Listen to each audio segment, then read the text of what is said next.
참 독하던 양반인데 결국 이렇게 갔네? 끝까지 고집 부리더니 결국 이 꼴이야. 뭐 자업자득이지. 아버지 장례식장에서 조폭들이 절 보며 웃었습니다. 그 순간 깨달았죠. 아버지는 단순 사고로 죽지 않았다는 걸.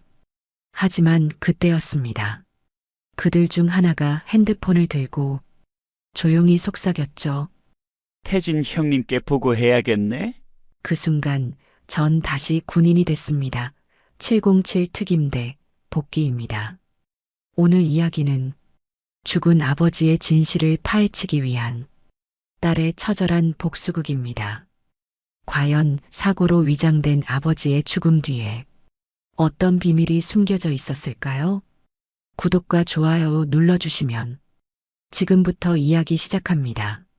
새벽 5시 골목길에 울려 퍼지는 제과점 문 여는 소리가 하루를 시작합니다. 정유경은 늘 그랬듯 아버지를 위한 아침 식사를 준비하며 하루를 맞이했습니다. 37의 나이 한때 나라를 지키던 707특임단 소속이었던 그녀는 이제 작은 제과점을 운영하며 평범한 일상을 살아가고 있었죠. 아빠 밥 차렸어요. 유경이 부엌에서 소리치자 거실에서 아침 뉴스를 보던 정만식이 천천히 일어섰습니다.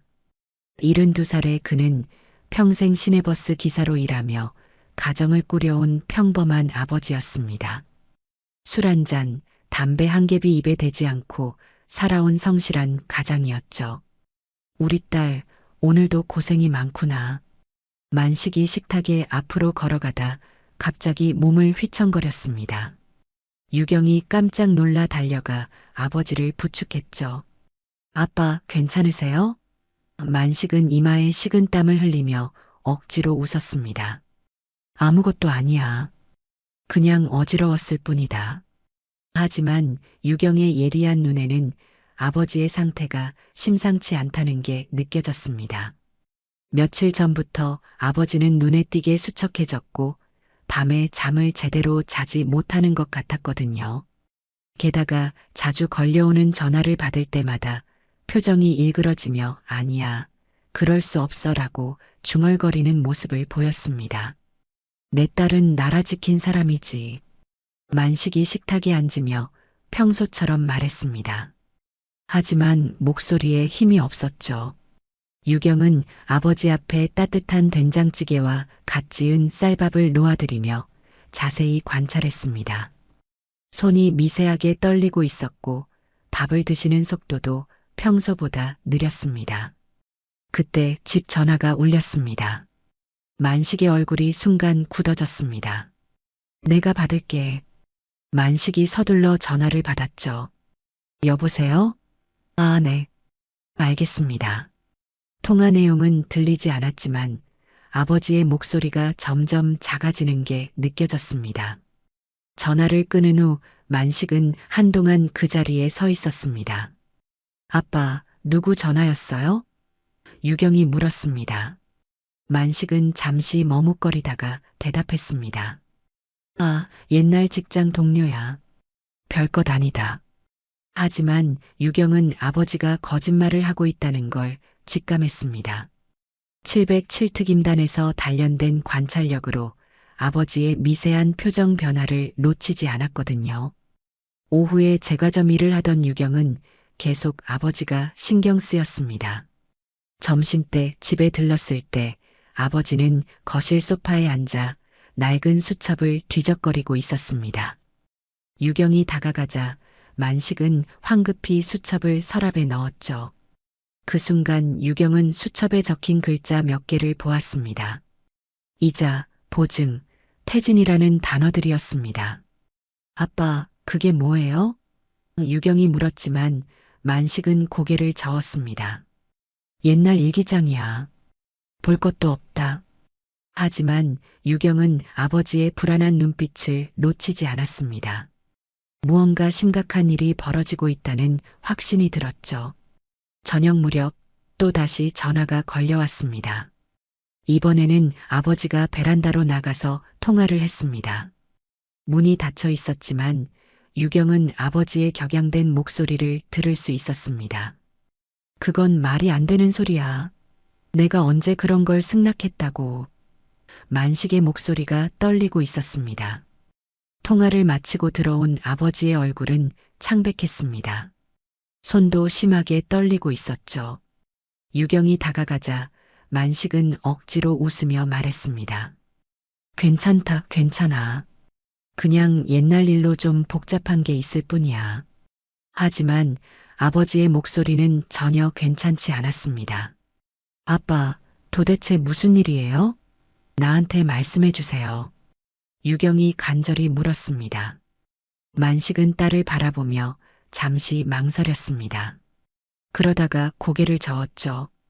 딸아, 너는 이제 평범하게 살아야 한다. 군대에서 고생 많이 했으니 이제 편하게 살아라. 만식의 목소리에는 깊은 걱정이 담겨 있었습니다. 그날 밤 유경은 잠이 오지 않아 거실로 나왔습니다.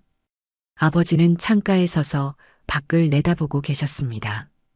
어둠 속에서도 아버지의 어깨가 떨리고 있는 게 보였죠. 유경은 조용히 다가가 아버지 옆에 섰습니다. 아빠, 무서우세요? 유경이 작게 물었습니다. 만식은 딸을 보며 쓴웃음을 지었습니다.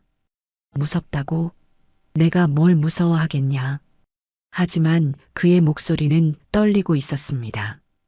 유경은 아버지의 손을 잡았습니다. 차갑고 축축했죠. 아빠, 나는 707특임단 출신이에요. 뭐든 해결할 수 있어요. 혼자 끙끙 앓지 마시고 말씀해 주세요. 유경의 목소리에는 간절함이 담겨 있었습니다. 만식은 잠시 딸을 바라보다가 고개를 저었습니다. 딸아, 이건 내가 관여할 일이 아니야. 아빠가 알아서 해결할 테니까 걱정하지 마라. 다음 날 새벽 유경은 아버지가 조용히 외출하는 소리에 잠에서 깼습니다. 시계를 보니 새벽 3시였습니다. 아버지는 평소 이런 시간에 외출을 하지 않으셨는데 이상했죠. 유경은 일어나서 창문으로 내다보았습니다. 어둠 속에서 아버지의 뒷모습이 골목 끝으로 사라져가고 있었습니다. 불안한 마음에 유경은 잠을 이룰 수 없었습니다. 아버지가 어디로 가신 건지, 무슨 일로 이런 시간에 외출하신 건지 걱정이 되었거든요. 707특임단에서 단련된 직감이 무언가 위험한 일이 벌어질 것이라고 경고하고 있었습니다. 아버지가 새벽에 외출하신 후 유경은 한잠도 잘 수 없었습니다. 시계 바늘이 새벽 4시, 5시를 가리켜도 아버지는 돌아오지 않으셨죠. 유경은 침대에 누워 천장을 바라보며 온갖 걱정에 잠겨 있었습니다. 707특임단 시절 극한 상황에서도 냉정함을 잃지 않았던 유경이었지만 가족일 만큼은 마음이 편치 않았습니다. 새벽 6시가 되어서야 현관문 열리는 소리가 들렸습니다. 유경은 재빨리 일어나 거실로 나갔습니다. 아버지 만식은 온몸이 젖은 채로 들어오고 계셨죠. 옷도 구겨져 있었고 얼굴에는 깊은 피로가 역력했습니다. 아빠, 어디 갔다 오신 거예요? 옷이 왜 이렇게 젖어 있어요? 유경이 수건을 가져다 드리며 물었습니다. 만식은 비 맞았다라고 간단히 대답했지만 어젯밤에는 비가 오지 않았습니다. 유경은 아버지의 거짓말이 계속되는 것에 더욱 불안해졌죠. 아빠, 정말 무슨 일 있는 거 아니에요?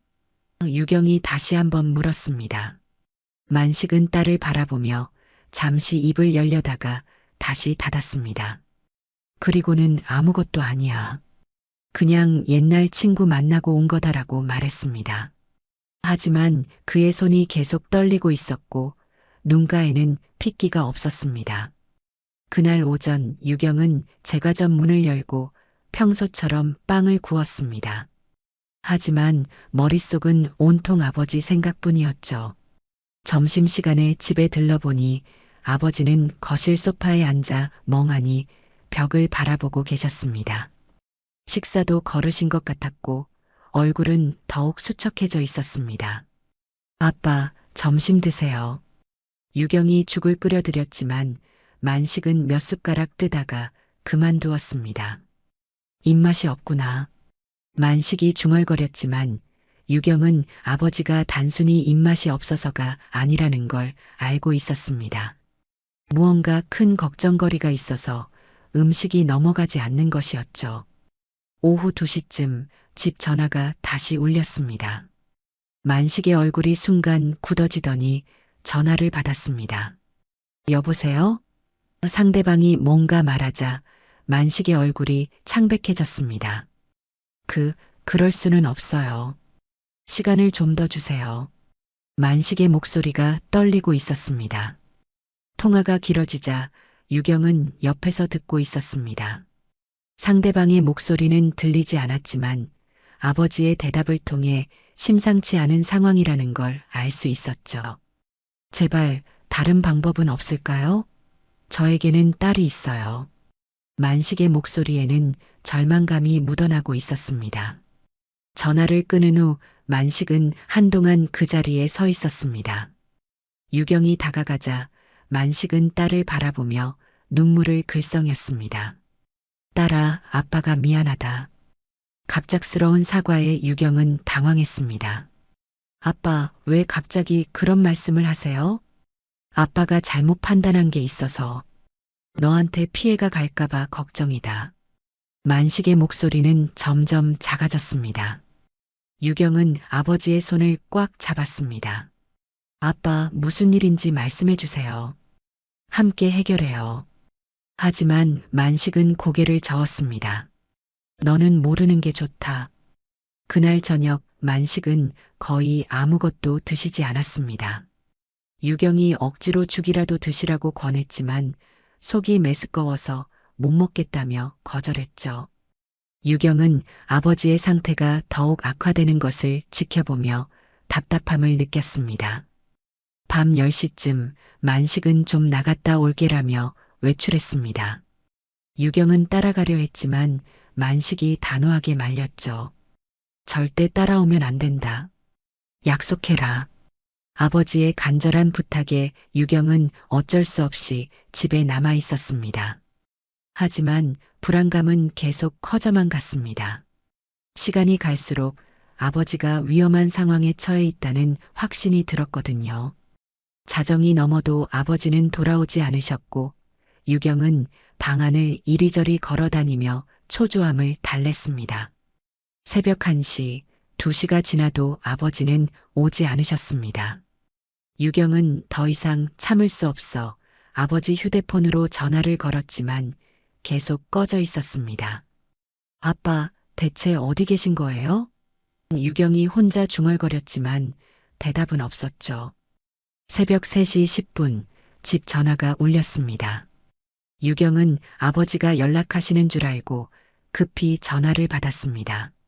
하지만 상대방은 경찰이었습니다. 혹시 정만식 씨 따님이세요? 차갑고 공식적인 목소리가 들려왔습니다. 네, 맞습니다. 무슨 일이세요? 유경의 심장이 빠르게 뛰기 시작했습니다. 경찰의 다음 말은 유경의 세상을 완전히 뒤바꿔 놓았죠. 아버님께서 새벽 3시경 골목길에서 교통사고를 당해 사망하셨습니다. 지금 바로 병원으로 와주시기 바랍니다. 전화기가 손에서 떨어졌습니다. 유경은 그 자리에 주저앉으며 믿을 수 없다는 표정을 지었습니다. 아니야, 그럴 리 없어. 하지만 현실은 냉혹했습니다. 아버지가 돌아가셨다는 것, 그것도 교통사고로 말이죠. 유경은 서둘러 옷을 입고 병원으로 향했습니다. 택시 안에서도 계속 아버지 일이 믿어지지 않았습니다. 어제까지만 해도 함께 밥을 먹고 대화를 나눴는데 이제 영영 볼 수 없다니. 눈물이 계속 흘러내렸지만 707특임단에서 단련된 정신력으로 겨우 정신을 붙들고 있었습니다. 병원에 도착한 유경은 경찰과 함께 영안실로 향했습니다. 하얀 천으로 덮인 아버지를 보는 순간 유경의 다리에 힘이 빠졌습니다. 정말 아버지가 돌아가신 것이었습니다. 평생 자신을 사랑해주고 보호해주던 아버지가 차갑게 누워 계셨죠. 사고 경위가 어떻게 되나요? 유경이 눈물을 닦으며 담당 경찰에게 물었습니다. 경찰은 새벽 3시경 강남구 일대 골목길에서 트럭에 치여 즉사하셨습니다. 지갑은 그대로 있는데 휴대폰만 사라진 상태입니다라고 설명했습니다. 유경은 뭔가 이상하다는 생각이 들었습니다. 아버지는 평소 야간에 외출하지 않으셨고 사고 현장은 집에서 도보로 30분 이상 떨어진 곳이었습니다. 게다가 지갑은 그대로인데 휴대폰만 사라진 것도 의문이었죠. 하지만 지금은 그런 것들을 따질 여유가 없었습니다. 장례식장은 국화꽃 향기로 가득했습니다. 유경은 아버지의 영정 앞에 무릎을 꿇고 앉아 있었죠.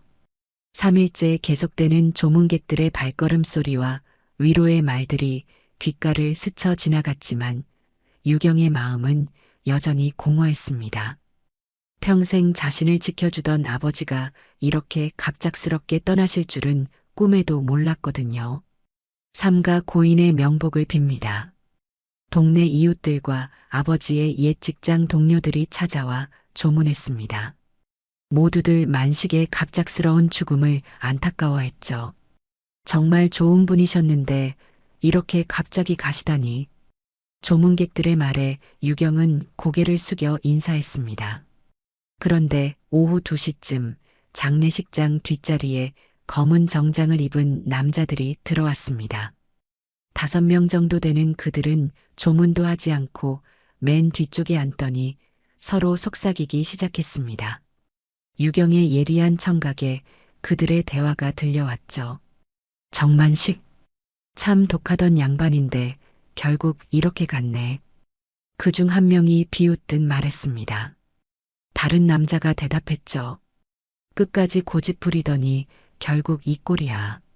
뭐 자업자득이지. 그들은 아버지의 죽음을 마치 당연한 일인 양 이야기하고 있었습니다. 유경은 뒤를 돌아보며 그들을 바라봤습니다. 그 순간 그들 중 한 명이 유경과 눈이 마주쳤죠. 남자는 킥킥대며 웃더니 옆 사람에게 뭔가 속삭였습니다. 저게 정만식 딸이구나. 707특임단 출신이라던데? 다른 남자가 대답했습니다. 별거 아니야. 이제 혼자 남은 여자일 뿐이지. 그들의 조롱 섞인 웃음소리에 유경의 온몸에 소름이 돋았습니다. 707특임단에서 단련된 직감이 이들이 단순한 조문객이 아니라는 걸 알려주고 있었거든요. 더욱이 아버지에 대해 너무 자세히 알고 있는 것도 이상했습니다. 저 사람들 누구예요?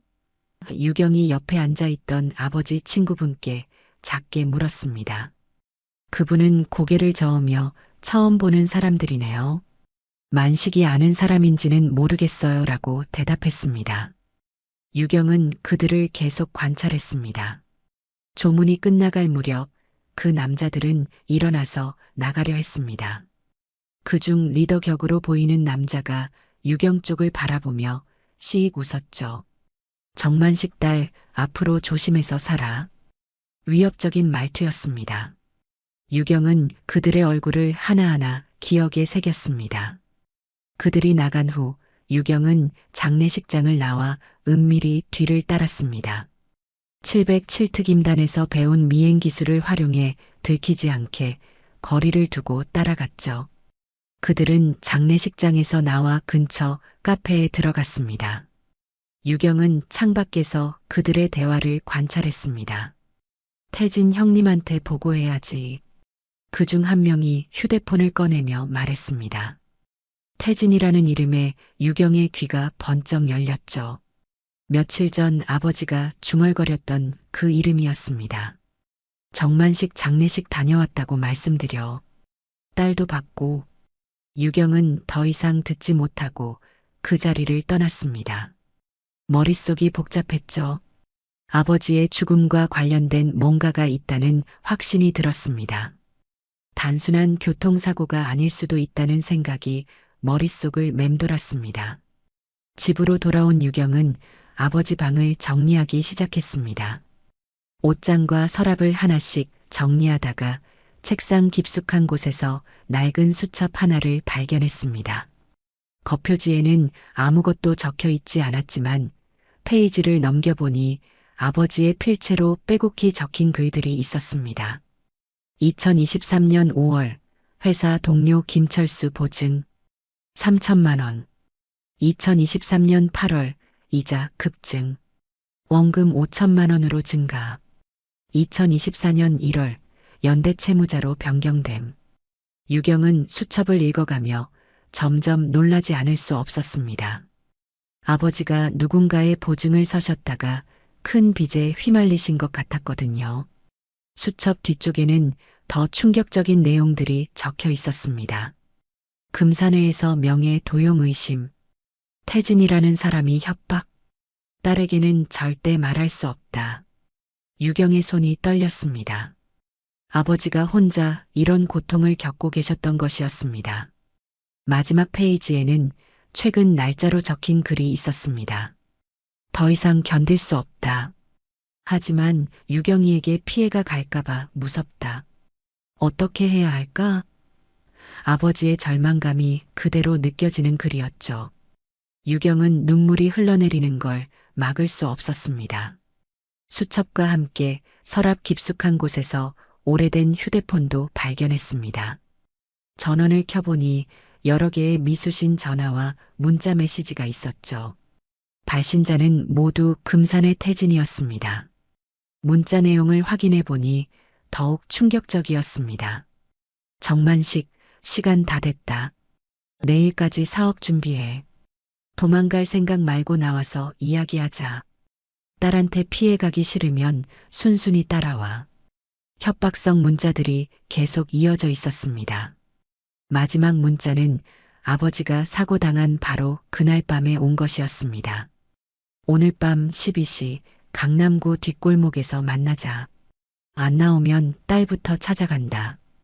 유경은 휴대폰을 들고 있는 손이 떨렸습니다. 아버지는 자신을 지키기 위해 그 위험한 약속 장소에 나가셨던 것입니다.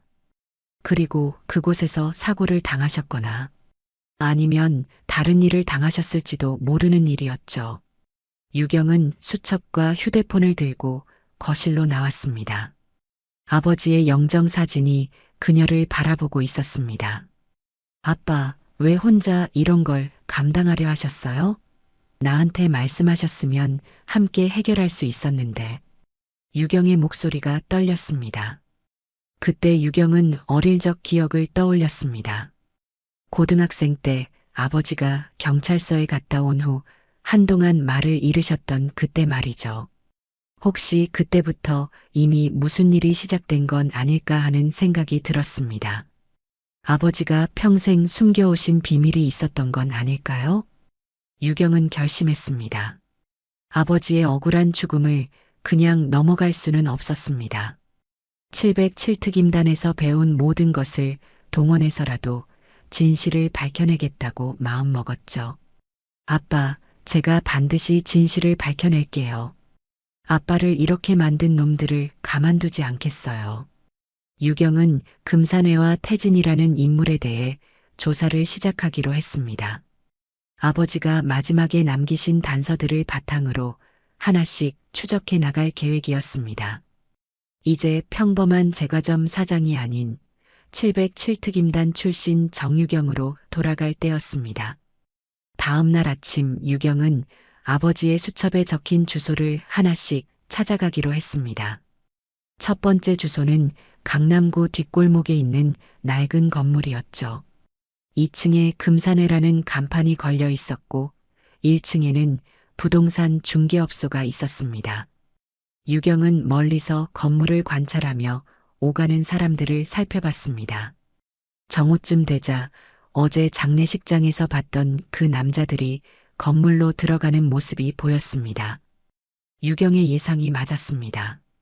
저들이 바로 아버지를 괴롭혔던 금산회 조직원들이었던 것이죠. 유경은 707특임단에서 배운 정찰 기법을 활용해 주변 지형을 파악하고 빠져나갈 경로까지 미리 확인했습니다. 두 번째 주소는 더욱 충격적이었습니다. 강서구 외곽에 위치한 그곳에는 허름한 단독주택이 한 채 서 있었는데 대문에 붙은 등기부등본을 보니 소유자가 정만식으로 되어 있었습니다. 유경은 깜짝 놀랐죠. 아버지가 언제 이런 집을 사셨을까요? 평생 전세로만 살아온 아버지가 말입니다. 여기 누가 사는지 아세요? 유경이 옆집 할머니께 조심스럽게 물어봤습니다. 할머니는 고개를 저으며 대답했습니다. 몇 년 전부터 비어 있어요. 가끔 무서운 사람들이 와서 뭔가 확인하고 가더라고요. 원래 주인은 본 적도 없어요. 유경은 집 주변을 돌아보며 더 자세히 조사했습니다. 마당에는 잡초가 무성했고 창문들은 모두 판자로 막혀 있었죠. 하지만 뒷문 쪽에서 최근에 누군가 출입한 흔적을 발견했습니다. 발자국이 여러 개 있었고 담배꽁초도 떨어져 있었습니다. 실례합니다. 유경이 길 건너편 가게 사장님께 다가갔습니다. 저기 빈집 말인데요. 원래 주인 아세요? 사장님은 잠시 생각하더니 말했습니다. 아, 그 집 말이야? 조폭놈들이 몇 년 전에 억지로 명예 가져간 곳이야. 원래 주인은 어떤 회사원이었는데 보증 잘못 써서 집까지 뺏겼다더라고. 유경의 심장이 빠르게 뛰기 시작했습니다.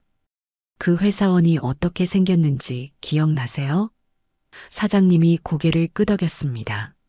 키 크고 말끔한 아저씨였어. 한 번은 여기 와서 집을 보더니 막 우시더라고. 얼마나 억울했으면 그랬을까 싶어서 안타까웠지.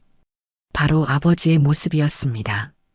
유경은 주먹을 꽉 쥐었습니다. 아버지는 보증을 잘못 써셨다가 집까지 잃으셨던 것입니다. 그것도 조폭들의 계략에 의해서 말이죠. 유경은 더 자세한 이야기를 듣기 위해 사장님께 정중히 부탁했습니다. 그때 상황을 좀 더 자세히 말씀해 주실 수 있을까요? 유경의 간절한 부탁에 사장님이 주변을 둘러보더니 작은 목소리로 말했습니다. 여기서 이런 이야기하면 안 되는데 그분이 회사 동료 보증을 섰다가 당하신 거야. 그런데 서류를 보니까 보증인이 아니라 연대채무자로 되어 있더라고. 연대채무자요? 유경이 반문했습니다. 사장님이 고개를 끄덕였죠. 보증인이랑 연대채무자는 완전히 달라. 연대채무자는 원래 빚진 사람이랑 똑같은 책임을 져야 해. 그분도 나중에 알고 깜짝 놀라시더라고. 서류에 사인할 때는 단순 보증인이라고 했다면서. 유경은 분노가 치밀어 올랐습니다. 아버지가 속임을 당하신 것이었습니다. 단순한 보증이라고 생각하고 사인하셨는데 알고 보니 연대채무자로 되어 있었던 것이죠.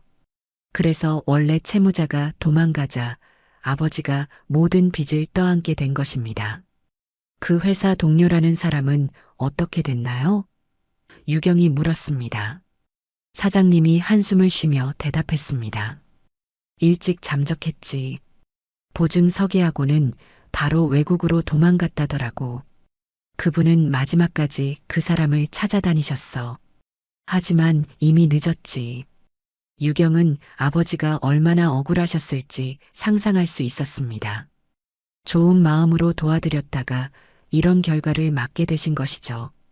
게다가 조폭들은 아버지의 이런 상황을 악용해서 더 큰 이익을 취했을 것입니다. 금산회라는 곳에 대해서도 아시나요? 유경이 조심스럽게 물었습니다.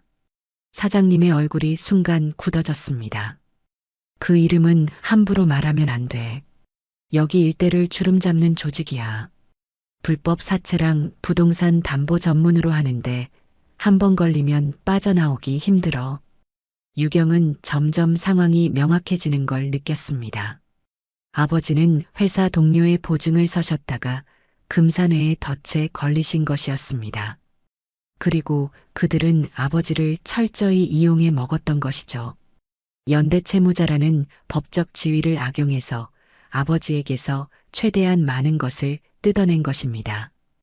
혹시 태진이라는 사람도 아세요? 유경이 마지막으로 물었습니다. 사장님이 주변을 더욱 조심스럽게 둘러보더니 속삭였습니다. 금산의 간부야. 아주 무서운 놈이지. 그 사람 이름 함부로 말하면 안 돼. 여기서 이런 이야기 한 것도 잊어버려. 유경은 사장님께 감사 인사를 드리고 그 자리를 떠났습니다. 이제 전체적인 그림이 보이기 시작했습니다. 아버지는 선의로 보증을 서셨다가 금산회의 계략에 휘말리셨고 그들은 아버지를 철저히 이용해 먹었던 것입니다. 집으로 돌아온 유경은 아버지의 유품들을 다시 한번 자세히 살펴봤습니다. 수첩에 적힌 금액들을 보니 처음에는 3천만 원이었던 것이 점점 불어나서 마지막에는 4억 원까지 증가해 있었습니다. 이자율도 말도 안 되게 높았죠. 아빠, 이런 고통을 혼자 감당하셨구나. 유경이 아버지 영정 앞에서 중얼거렸습니다. 아버지는 딸에게 피해가 갈까봐 끝까지 혼자 버티셨던 것입니다. 하지만 결국에는 그들의 협박을 견디지 못하고 위험한 약속 장소에 나가셨던 것이죠. 유경은 옷장에서 군복을 꺼냈습니다. 707특임단 시절 입었던 전투복이었죠. 거울 앞에 서서 군복을 입은 유경의 눈빛이 달라졌습니다. 이제 더 이상 평범한 제과점 사장이 아니었습니다. 아버지의 복수를 위해 싸워야 할 전사였죠. 아빠가 날 군에 보낸 이유, 지금 알겠어요. 유경이 거울 속 자신을 바라보며 말했습니다. 아버지는 딸이 강해지기를 바라셨던 것입니다. 언젠가 이런 상황이 올 줄 아시고 미리 대비를 시켜주셨던 것이죠. 유경은 조용히 다짐했습니다. 죽인 놈들, 내가 추적 시작합니다. 707특임단에서 배운 모든 기술과 지식을 동원해서 금산회와 태진을 상대할 준비를 시작했습니다. 아버지의 억울한 죽음을 반드시 갚아드릴 것입니다. 다음 날 오후 유경은 평범한 옷을 입고 금산회 사무실로 향했습니다. 707특임단에서 배운 것은 정면 대결보다는 정보 수집이 우선이라는 것이었죠. 하지만 마음 한편으로는 아버지를 괴롭힌 놈들을 당장이라도 처단하고 싶은 분노가 끓어오르고 있었습니다. 2층으로 올라가니 금산회라고 적힌 사무실 문이 보였습니다. 유경이 문을 두드리자 안에서 들어와라는 굵은 목소리가 들려왔습니다. 사무실 안으로 들어가니 책상 뒤에 앉은 중년 남성이 유경을 바라봤습니다. 키가 크고 건장한 체격에 눈빛이 날카로웠죠. 그가 바로 태진이었습니다. 누구야? 태진이 차갑게 물었습니다. 유경은 가슴을 쫙 펴고 당당하게 대답했습니다. 정만식의 딸 정유경입니다. 아버지 일로 왔어요. 태진의 입꼬리가 살짝 올라갔습니다. 아, 그 707특임단 출신이라는 딸. 직접 찾아오네. 태진이 의자에서 일어나더니 유경 주변을 천천히 돌기 시작했습니다. 정만식 죽은 거 아깝지 않아? 도발적인 말에 유경의 주먹이 저절로 쥐어졌습니다. 하지만 707특임단에서 배운 자제력으로 감정을 억눌렀죠. 당신 아버지, 우리 돈 4억 못 갚고 뒷길로 도망치다 트럭에 깔린 거야. 태진이 킥킥 웃으며 말했습니다. 자업자득이지 뭐. 태진의 말에는 조롱과 비웃음이 가득했습니다. 유경은 온몸의 피가 거꾸로 도는 것을 느꼈죠. 4억이요? 아버지가 왜 그런 큰 돈을 빌리셨을까요? 유경이 모르는 척하며 물었습니다. 태진이 책상 서랍에서 서류 뭉치를 꺼냈습니다. 정만식 회사 동료 김철수 보증서다가 연대채무자 됐지. 김철수는 돈 받아서 잠적하고 서류를 보니 정말로 아버지가 연대채무자로 되어 있었고 처음 3천만 원이었던 빚이 복리, 이자로 4억까지 불어나 있었습니다. 이자율은 연 300%가 넘는 말도 안 되는 수준이었죠. 그래도 사람이 죽을 정도로 괴롭히는 건 너무하지 않나요? 유경의 목소리에 감정이 섞여 들어갔습니다. 태진이 일어나서 유경 앞으로 다가왔죠. 괴롭히기는 우리가 언제 괴롭혔어? 정당한 채권 추심이었을 뿐이야. 그럼 왜 새벽에 나오라고 협박하신 거예요? 유경이 아버지 휴대폰에서 본 문자 내용을 언급했습니다. 태진의 눈빛이 순간 날카로워졌습니다. 그 휴대폰 어디서 봤지? 사고 현장에서 사라졌는데? 유경은 실수했다는 걸 깨달았습니다. 흥미롭네. 정만식이 숨겨둔 게 더 있나 보군. 태진이 주변 조직원들에게 눈짓했습니다. 분위기가 급격히 험악해졌죠. 어쨌든 빚은 남아있어. 정만식이 죽었다고 빚이 없어지는 건 아니야. 상속인인 딸이 갚아야지. 유경은 깜짝 놀랐습니다. 상속 포기하면 되는 거 아닌가요? 태진이 씩 웃었습니다. 그럼 다른 방법으로 받아야겠네. 태진이 창문으로 가더니 밖을 내다보며 말했습니다. 좋은 제과점이더라. 단골 손님들도 많고 혹시 무슨 일이라도 생기면 안 되는데. 명백한 협박이었습니다. 유경의 707특임단 혈액이 끓어오르기 시작했지만 지금 감정적으로 행동하면 안 된다는 것도 알고 있었습니다. 시간을 좀 주세요. 방법을 찾아보겠습니다. 유경이 물러서는 척하며 말했습니다. 그래, 현명한 판단이야. 일주일 줄게. 그동안 사억 마련하든지 아니면 다른 방법을 찾든지. 태진의 웃음소리가 섬뜩했습니다. 유경은 사무실을 나오며 마지막으로 돌아봤습니다. 707특임단 출신이라던데 별거 아니네. 조직원들의 조롱 섞인 말들이 귓가에 맴돌았습니다. 집으로 돌아온 유경은 충격적인 광경을 목격했습니다.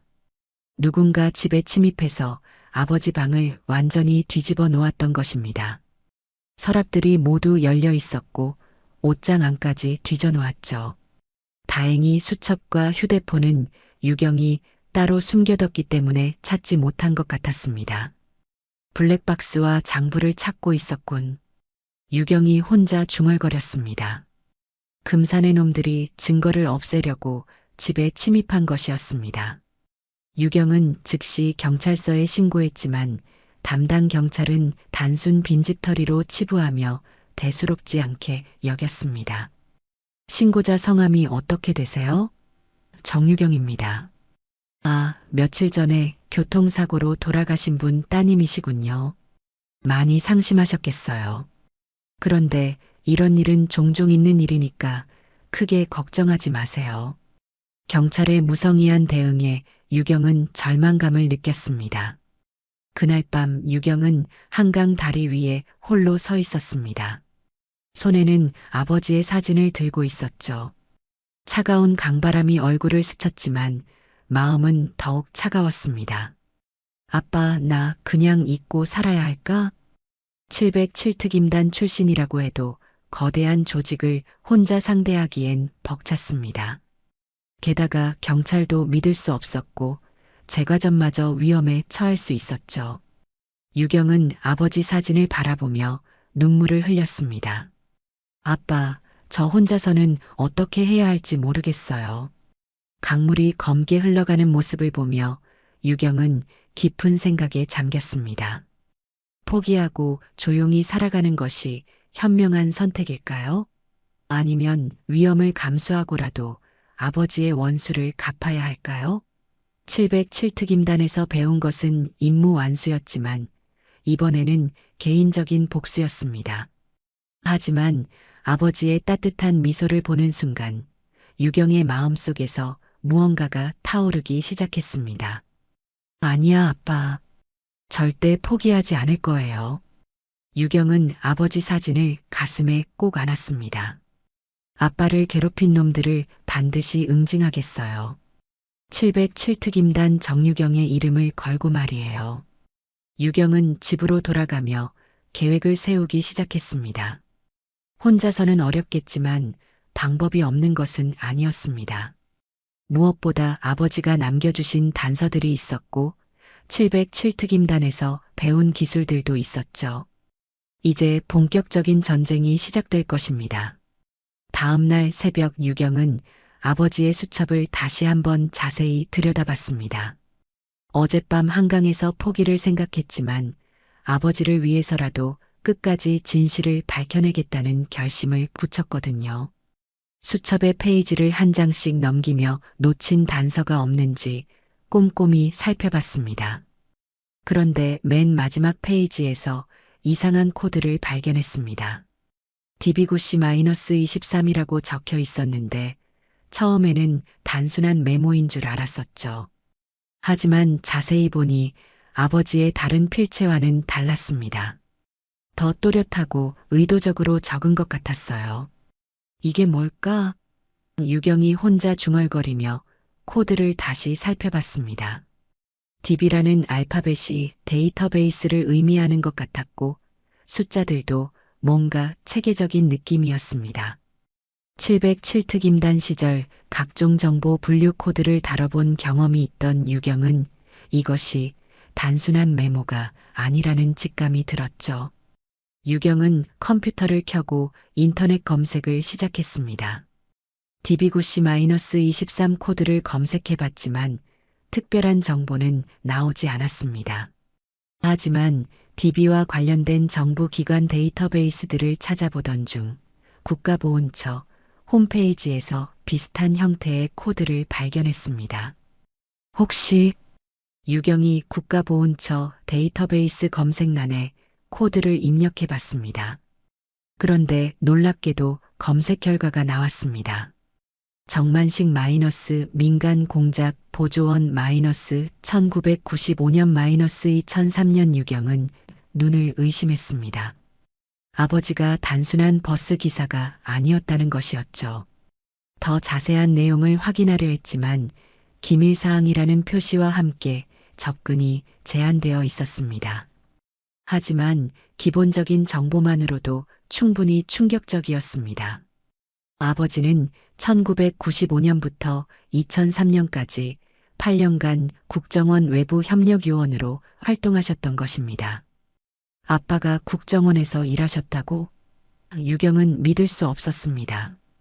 평생 평범한 버스 기사로만 알고 있었던 아버지가 사실은 국가기관에서 비밀 임무를 수행하셨던 것이죠. 그렇다면 금산회와의 연결점도 있을 수 있었습니다. 유경은 더 깊이 파고들어야겠다고 생각했습니다. 707특임단 시절 알았던 국정원 선배들에게 연락을 취해봤습니다. 다행히 연락이 닿은 김 선배가 만나자고 했죠. 유경아, 오랜만이네. 그런데 정만식이라는 분에 대해 왜 알고 싶어 하는 거야? 제 아버지예요. 유경의 대답에 김 선배의 표정이 굳어졌습니다. 뭐라고? 정만식 씨가 내 아버지라고? 김 선배는 잠시 생각에 잠기더니 조심스럽게 말했습니다. 유경아, 이건 함부로 말할 수 없는 일이야. 하지만 내 아버지는 정말 대단한 분이셨어. 김 선배의 설명에 따르면 만식은 1990년대 후반부터 2000년대 초반까지 조직 폭력배들의 불법 자금 세탁과 해외 송금 루트를 추적하는 비밀 업무를 수행했다고 했습니다. 특히 금산회 같은 대형 조직들의 내부 정보를 수집하는 역할이었죠. 그렇다면 아버지가 금산회에 대해 잘 알고 계셨겠네요? 유경이 물었습니다. 김 선배가 고개를 끄덕였습니다. 당연하지. 정만식 씨 덕분에 우리가 얼마나 많은 조폭들을 잡을 수 있었는지 몰라. 특히 태진이라는 놈의 비리 정보들을 많이 제공해 주셨어. 유경의 심장이 빠르게 뛰었습니다. 아버지가 태진의 비리를 잘 알고 계셨다는 것이었습니다. 그렇다면 최근에 태진이 아버지를 위협한 것도 단순한 사채 문제가 아닐 수 있었죠. 혹시 그 정보들이 지금도 남아 있을까요? 글쎄, 정식 요원이 아니었으니까 기록이 많이 남아있지는 않을 거야. 하지만 정만식 씨는 워낙 꼼꼼한 분이셔서 개인적으로 기록을 남겨두셨을 수도 있어. 김 선배의 말에 유경은 희망을 품었습니다. 집으로 돌아온 유경은 아버지 방을 다시 한번 뒤져봤습니다. 이번에는 단순히 개인적인 물건이 아니라 국정원 관련 자료를 찾는 것이었죠. 옷장 뒤편 오래된 상자 하나에서 낡은 노트 몇 권을 발견했습니다. 노트를 펼쳐보니 아버지가 직접 작성한 금산의 조직도와 주요 인물들의 신상 정보가 빼곡히 적혀 있었습니다. 태진의 실명은 김태진이었고 그의 불법 행위들이 상세히 기록되어 있었죠. 사채업, 부동산 사기, 명예도용, 심지어 폭력까지. 가장 중요한 것은 태진의 약점이 적혀 있다는 것이었습니다. 해외 계좌 은닉, 정치인과의 유착, 세금 포탈 등 치명적인 증거들이 있었습니다. 아버지는 이런 정보들을 평생 간직하고 계셨던 것입니다. 그래서 태진이 아버지를 그렇게 괴롭힌 거구나. 유경이 깨달았습니다. 단순히 4억 원의 빚 때문이 아니라 아버지가 가지고 있던 자신의 비리 정보 때문에 제거하려 했던 것이었습니다. 사채 문제는 핑계였고 진짜 목적은 아버지를 입막음하는 것이었죠. 유경은 아버지의 노트를 보며 눈물이 났습니다. 아빠, 이렇게 위험한 일을 혼자 감당하셨구나. 아버지는 딸을 지키기 위해 끝까지 비밀을 지키려 하셨던 것입니다. 하지만 결국 태진의 소나기에서 벗어나지 못하셨죠. 노트의 마지막 페이지에는 최근 날짜로 적힌 글이 있었습니다. 태진이 나를 제거하려 한다. 증거들을 유경이에게 남겨줘야 하나? 하지만 너무 위험하다. 어떻게 해야 할까? 아버지의 마지막 고민이 고스란히 느껴졌습니다. 그 순간 유경은 아버지가 장례식장에서 무릎 꿇고 계셨던 모습을 떠올렸습니다. 그건 굴복이 아니라 마지막 작전이었던 것입니다. 딸에게 단서를 남겨주기 위한 치밀한 계획이었죠. 아빠, 이제 알겠어요. 그건 포기가 아니라 마지막 작전이었어. 유경은 아버지가 남겨주신 모든 증거들을 정리했습니다. 수첩, 휴대폰, 그리고 이 노트까지. 이제 태진과 금산회를 상대할 무기가 생겼습니다. 707특임단 출신의 실력에 아버지가 남겨주신 정보까지 더해진다면 충분히 승산이 있었죠. 아빠, 이제 시작이에요. 유경이 아버지 영정 앞에서 다짐했습니다. 아빠가 평생 모으신 증거들로 저들을 반드시 처단하겠어요. 707특임단 정유경과 민간 공작 보조원 정만식 부녀의 마지막 작전을 시작합니다. 이틀 후 유경은 치밀한 계획을 세웠습니다. 아버지가 남겨주신 노트와 증거들을 바탕으로 언론사에 제보할 준비를 마쳤죠. 하지만 혼자서는 위험했습니다. 707특임단 후배들에게 연락을 취했고 박 중사와 이 상사가 도움을 주겠다고 나섰습니다. 누나, 정말 위험한 일이에요. 조폭들 상대로 이런 일 하다가 큰일 날 수 있어요. 박 중사가 걱정스럽게 말했습니다. 하지만 유경의 결심은 확고했습니다. 고마워. 하지만 이건 내가 꼭 해야 할 일이야. 아버지의 원수를 갚는 거니까. 유경은 먼저 MBC 탐사보도팀의 김 기자에게 연락했습니다. 국정원 시절 만났던 기자였는데 조직폭력배 관련 기사를 전문으로 다루는 사람이었죠. 정유경 씨? 오랜만이네요. 그런데 금산에 관련 제보라니 정말 확실한 자료인가요? 네, 확실합니다.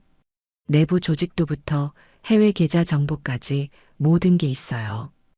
유경이 자신 있게 대답했습니다. 김 기자는 관심을 보였습니다. 그렇다면 내일 저녁에 만나서 자료를 확인해 보죠. 하지만 조심하세요. 금산에는 만만한 조직이 아니에요. 그날 밤 유경은 제과점에서 마지막 준비를 하고 있었습니다. CCTV 설치를 완료했고 실시간 영상 전송 시스템도 준비했죠. 모든 것이 녹화되고 생중계될 예정이었습니다. 박 중사와 이 상사는 근처에서 대기하고 있었고 경찰서에도 사전 연락을 취해뒀습니다. 밤 10시쯤 예상했던 대로 금산의 조직원들이 나타났습니다. 태진을 포함해서 5명이 제과점으로 들어왔죠. 정유경, 시간 다 됐어. 사업 준비했나? 태진이 위협적인 목소리로 물었습니다. 돈은 없어요. 하지만 다른 제안이 있어요. 유경이 차분하게 대답했습니다. 태진이 코웃음을 쳤습니다. 다른 제안? 뭔데? 유경은 카운터 뒤에서 아버지의 노트를 꺼냈습니다. 이걸 보세요. 아버지가 남겨주신 선물이에요. 태진의 얼굴이 순간 창백해졌습니다. 노트를 보는 순간 자신의 모든 비리가 적혀 있다는 걸 직감했거든요. 그걸 어디서 구했어? 태진의 목소리가 떨렸습니다. 아버지가 남겨주셨어요. 8년간 모으신 당신들의 모든 범죄 기록이죠.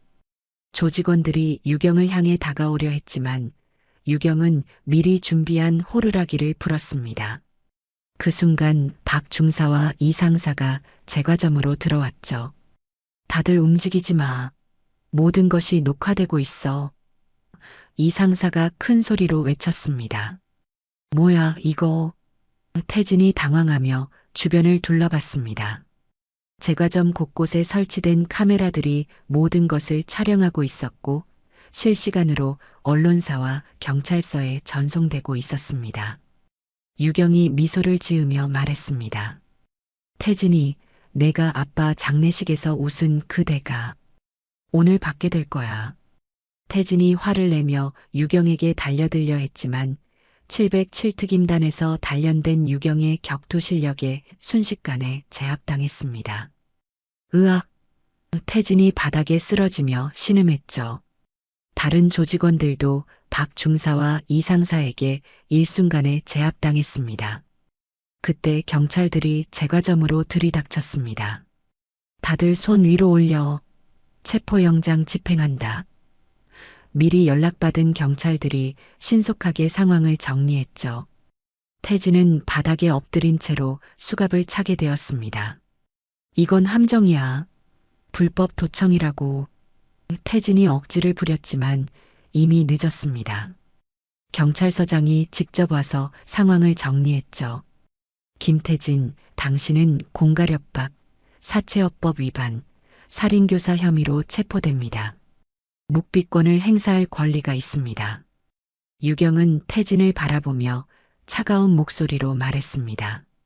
아버지 장례식에서 킥킥거리며 웃던 거 기억나요?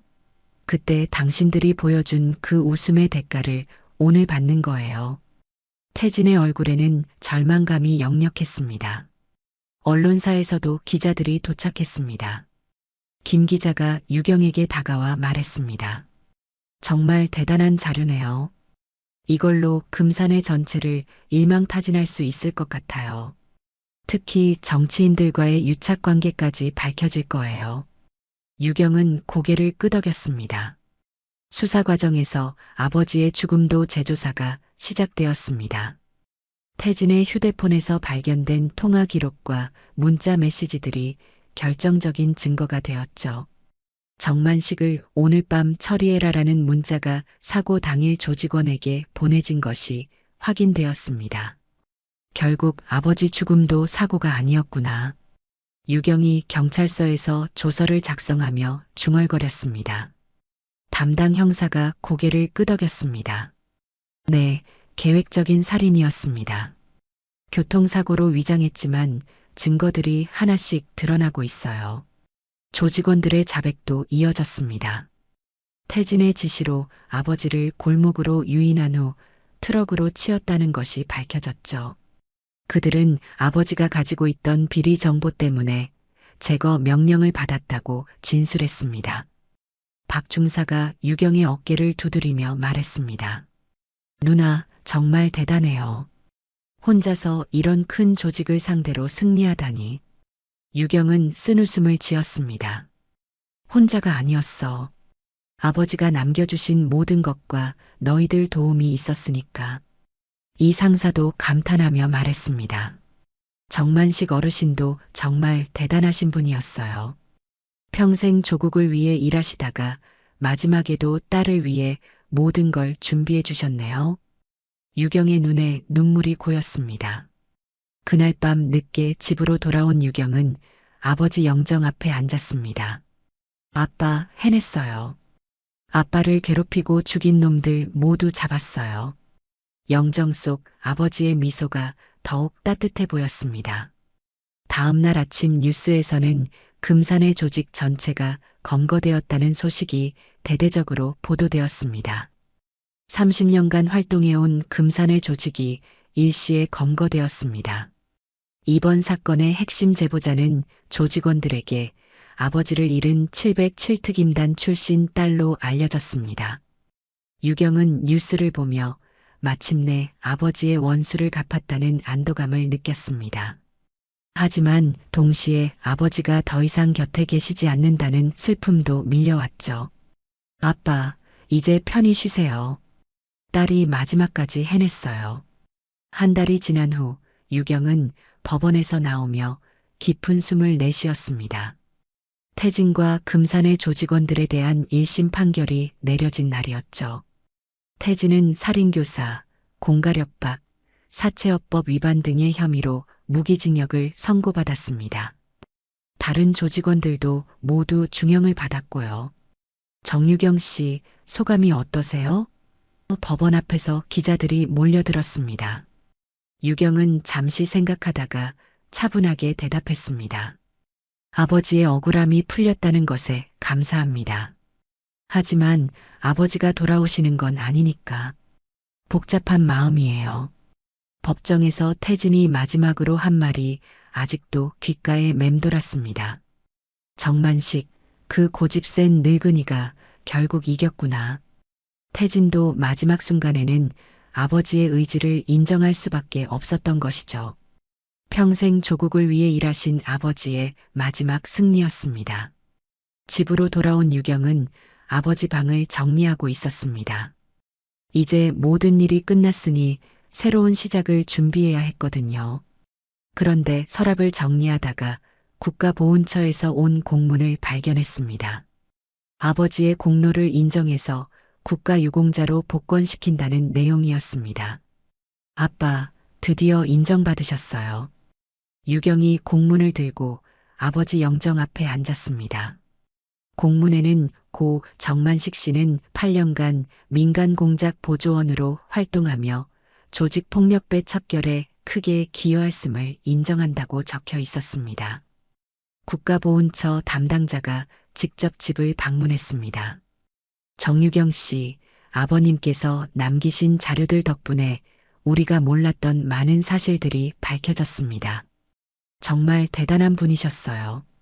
담당자는 아버지의 공적을 자세히 설명해 주었죠. 아버님께서 제공하신 정보로 그동안 수십 명의 조폭들이 검거되었습니다. 하지만 신분 보장 때문에 공개할 수 없었던 거죠. 이번 일로 모든 게 밝혀져서 정말 다행입니다. 유경은 아버지가 얼마나 위대한 일을 하셨는지 새삼 깨달았습니다. 며칠 후 유경은 중요한 결정을 내렸습니다. 제과점을 정리하고 새로운 일을 시작하기로 한 것이죠.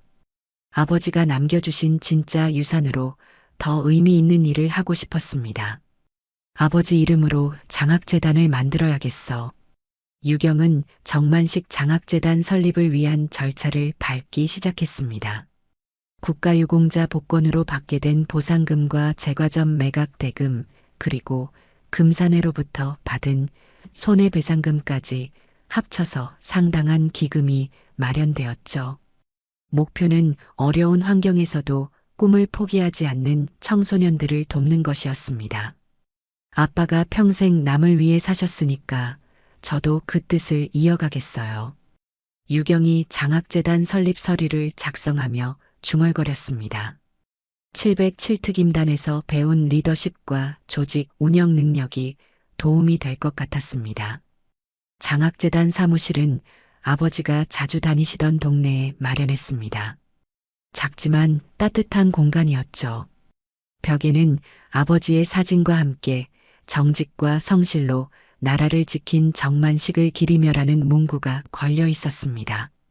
첫 번째 장학생 선발 과정에서 유경은 놀라운 경험을 했습니다. 지원자들 중에 아버지를 기억하는 사람들이 여러 명 있었던 것이죠. 정만식 아저씨요? 제가 어릴 때 버스 타면 항상 친절하게 대해주셨어요. 정말 좋은 분이셨는데. 한 할머니는 더욱 구체적인 이야기를 들려주었습니다. 정 기사님이 한겨울에 길에서 쓰러진 걸 보고 병원까지 업고 가주셨어요. 그때 목숨을 구했죠. 평생 고마움을 잊을 수 없어요. 유경은 아버지가 평범한 일상에서도 얼마나 많은 선행을 베푸셨는지 새삼 깨달았습니다. 6개월 후 동네 골목에 작은 표지석이 세워졌습니다. 주민들과 보훈처가 함께 추진한 일이었죠. 표지석에는 정만식, 이웃의 생명을 지키다라고 새겨져 있었고 그 옆에는 벤치가 하나 설치되어 있었습니다. 제막식 날 많은 사람들이 모였습니다. 옛 직장 동료들, 동네 주민들, 그리고 아버지에게 도움을 받았던 사람들까지. 유경은 그제서야 아버지가 얼마나 많은 사람들에게 사랑받는 분이셨는지 실감했습니다. 정만식 아저씨는 정말 조용한 영웅이셨어요. 동네 이장님이 추도사를 하며 말했습니다. 겉으로는 평범한 버스 기사 같았지만 속으로는 나라와 이웃을 위해 평생 헌신하신 분이었습니다. 유경은 표지석 옆 벤치에 앉아 하늘을 올려다봤습니다. 구름 사이로 따뜻한 햇살이 내리쬐고 있었죠. 아빠, 당신 딸. 아직 군인입니다. 유경이 작게 중얼거렸습니다.